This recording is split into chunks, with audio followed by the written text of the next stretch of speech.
नमस्कार मित्रांनो, सर्वात आधी तुमचं आपल्या यूट्यूब चॅनलवरती स्वागत आहे। तर मित्रांनो, तुम्ही देखील सुशिक्षित बेरोजगार आहात?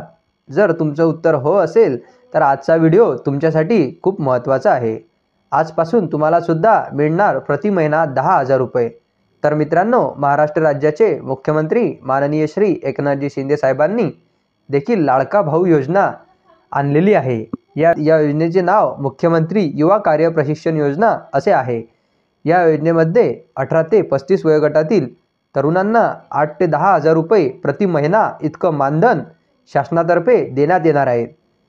तर नेमकी काय आहे ही योजना? मुळात सरकार कोणाला या योजनेवर पात्र करणार आहे ते आपण बघणार आहोत।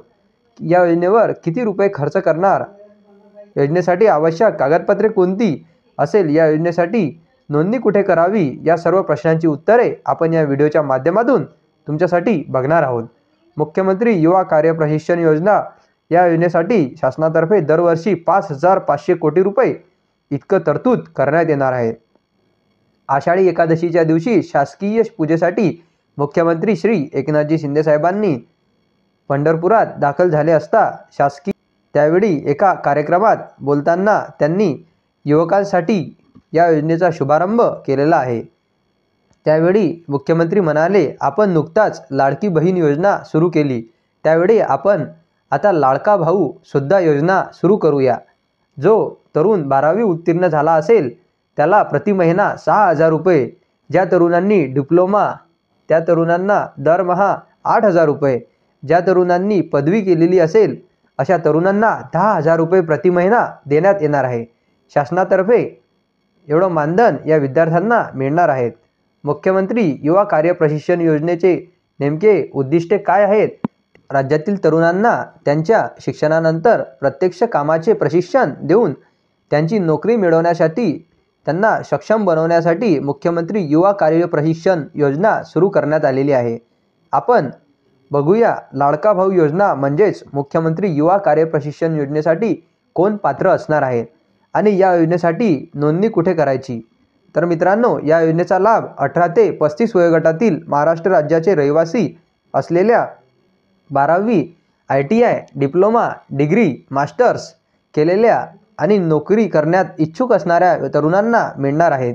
तसेच यासाठी तरुणांना rozgar.maharashtra.government.in या वेबसाईटवर नोंदणी करावी लागणार आहे। तसेच तरुणांना असा सुद्धा एक प्रश्न आहे की आपण कोणकोणत्या कंपन्यांमध्ये फॉर्म भरू शकतो। तर ज्या कंपनीत तुम्हाला प्रशिक्षण करायचं आहे ती कंपनी महाराष्ट्रात कार्यरत असली पाहिजे। संबंधित कंपनीने कौशल्य रोजगार, उद्योजकता व नाविन्यता विभागाच्या वेबसाईटवर नोंदणी केलेली असावी।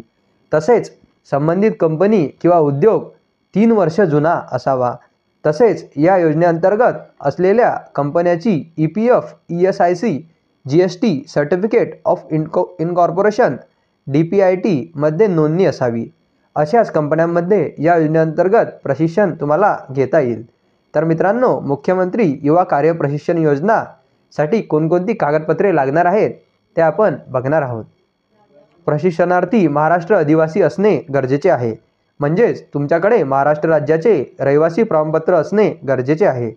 त्यानंतर तुमच्याकडे वैध आधार कार्ड पाहिजे, जे तुमच्या बँकेला जोडलेले असणे आवश्यक आहे।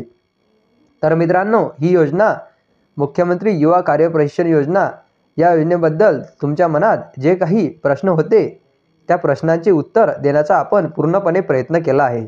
तुमचे अजून काही प्रश्न असतील तर कमेंट बॉक्समध्ये तुम्ही विचारू शकता, तुम्हाला त्यामध्ये त्याचे उत्तर नक्की मिळून जाईल। तुम्हाला व्हिडिओ आवडला असेल तर आमच्या व्हिडिओला लाईक आणि सबस्क्राईब करायला विसरू नका, जेणेकरून असेच नवनवीन महत्त्वाची अपडेट आम्ही तुम्हाला देत राहू। धन्यवाद।